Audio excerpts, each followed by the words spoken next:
इन खबर चैनल को सब्सक्राइब करें और बेल आइकन दबाना ना भूलें। क्या बोला? पप्पू किसको बोला पहले बताइए? किसको कहा पप्पू? आपको बोला? किसको कहा पप्पू? आप देख रहे हैं इंडिया न्यूज़ इन खबर। मेरे साथ हैं महेश शर्मा जी, मंत्री हैं, और मैं उनके साथ आया हुआ हूँ यहाँ पर गौतम बुद्ध नगर का जो लोकसभा क्षेत्र का नगला हुकुम सिंह है। मैं ये देख रहा हूँ मंत्री जी कि कैसे पिछले चुनाव के मुकाबले इस चुनाव में आप जब करने निकले हैं तो इस पर क्या अंतर नज़र आ रहा है? देखिए, पिछले चुनाव में क्या अगर हम बात करें तो 2014 में देश में एक अंधेरे सा छाया हुआ था। लोगों का पॉलिटिकल सिस्टम से, गवर्नेंस सिस्टम से विश्वास सा उठ चुका था। कहीं अखबार के पन्ने खोलो, टीवी खोलो, लाखों करोड़ का घोटाला। प्रधानमंत्री के पद की अगर हम बात करें तो प्रधानमंत्री कब विदेश जाते थे, कब आ जाते थे, एक एनार्की सी, और लोगों का फेथ खत्म हो चुका था। इस सरकार ने उस फेथ को डेवलप किया। हालांकि फिर जो इतने बड़े एरिया में आप जो चुनाव प्रचार प्लानिंग कर रहे होंगे तो रणनीति क्या है? पिछले बार के मुकाबले बदली है? सेक्टर वाइज आपने बांटा होगा, सोशल मीडिया का अलग बांटा होगा, वो कैसे किया? नहीं, इस बार तो बड़ा और हमारी पार्टी में व्यक्ति चुनाव नहीं लड़ता, पूरी पार्टी चुनाव लड़ती है। अब आप समझिए 1186 गांव में से मैं करीबन 986 गांव, 990 गांव तक कराया हूँ। अभी भी 200 गांव रह गए हैं। हर गाँव में जा रहे हैं? 980 गांव तो मैं हो आया हूँ 1186 में से, क्योंकि मैं ये तैयारी आज से नहीं कर रहा हूँ, मैं तो पिछले 2 साल से कर रहा हूँ। लेकिन जो 200 गांव बच जाएंगे वो बचेंगे ना, मैं मानता हूँ बचेंगे वो। ये 5 साल का काउंट बता रहे हैं? ये पिछले 2 साल, हम 2 साल, इससे पिछले सालों का नहीं काउंट करते हम लोग। सामान्यतः हम क्या करते हैं, 5 दिन मंत्रालय रहना होता है, एक दिन कहीं ना कहीं सरकार के किसी काम से देश या विदेश के कोने में जाना होता है, दूसरा दिन, एक दिन जो बचता है उस दिन अपनी कंस्टिट्यूंसी में देता हूँ। अब जेवर एयरपोर्ट किसान संघर्ष समिति बीच में अभी भी धरना दिए बैठे हैं, समस्याएं अभी भी जारी हैं। देखिए, जेवर एयरपोर्ट में जब 89%, 89% लोगों ने अपनी कंसेंट दे दी तो 1% लोग तो भगवान से भी खुश नहीं होते हैं। 89% लोगों ने अपनी कंसेंट दे दी है। ये यहाँ के पूर्व विधायक हैं हुराम सिंह जी, ये यहाँ 3 बार विधायक रहे हैं।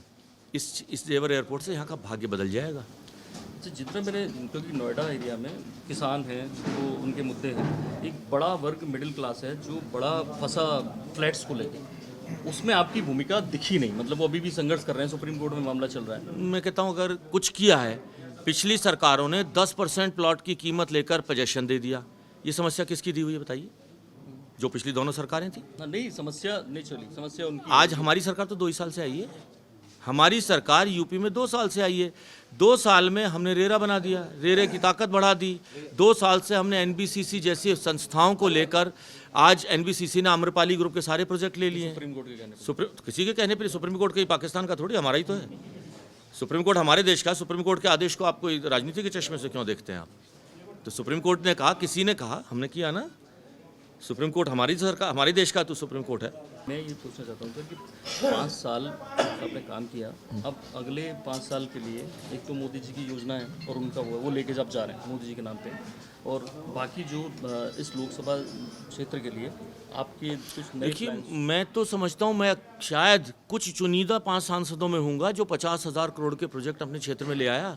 आप गिनते जाइए, 30 सेकंड में 50,000 करोड़ गिनवा दूंगा मैं आपको। जेवर एयरपोर्ट 12,000 करोड़ का पावर प्लांट 8 तारीख को उसकी कैबिनेट से पास होता है, 9 तारीख को शिलान्यास हो जाता है, 10 तारीख से काम शुरू हो जाता है। मेट्रो स्टेशन जेवर तक, मेट्रो ट्रेन जेवर तक, 25 एकड़ के अंदर कल्चरल सेंटर, देश का आज़ाद भारत का पहला बोटेनिकल गार्डन 164 एकड़ में, शिलान्यास भी हमने किया, उद्घाटन भी हमने किया। ये जो प्रोजेक्ट है एनबीसीसी ने बनाया, शिलान्यास राजनाथ सिंह जी ने किया, उद्घाटन माननीय प्रधानमंत्री जी ने किया।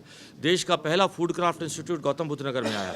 लेकिन मीडिया में हम लोग चर्चा करते हैं अंदर कि आपको साक्षी महाराज और गिरिराज सिंह जैसे बयान देने की जरूरत क्यों पड़ती है? मैंने कोई बयान ऐसा नहीं दिया। पप्पू पप्पी बोला? क्या बोला?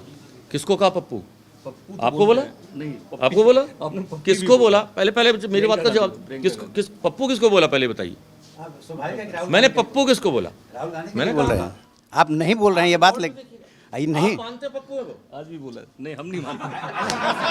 फिर क्यों हंस रहे हैं आप? क्यों मान रहे हैं आप? मैं ऐसा कोई हल्का, मैं अपना जो भी स्टेटमेंट मैंने आज तक दिए हैं, मैं उन पर आज पर ठहरा हुआ हूँ। उसके लिए मुझे कोई गिलानी नहीं है।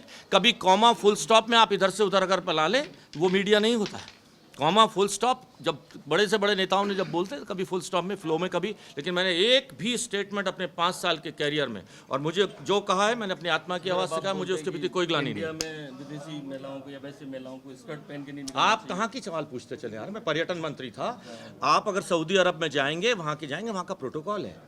अगर आप वहाँ के मंदिर में जाएंगे, वहाँ के मस्जिद में जाएंगे, गुरुद्वारे में जाएंगे तो सर ढक के जाना होता है। अब मेरी पत्नी गई थी ओमान की मस्जिद के अंदर, उनसे कहा गया कि आप ब्लाउज यहाँ तक है नहीं, यहाँ तक ढक के आइएगा। क्या लग रहा है मोदी जी कितनी सीटें लेके आने? देखिए, मोदी जी, हमारी पार्टी का नेतृत्व मोदी जी जैसे नेता के हाथ में है, और आज इस बार हम 74+ यूपी में लाएंगे और 400+ केंद्र के अंदर लाएंगे।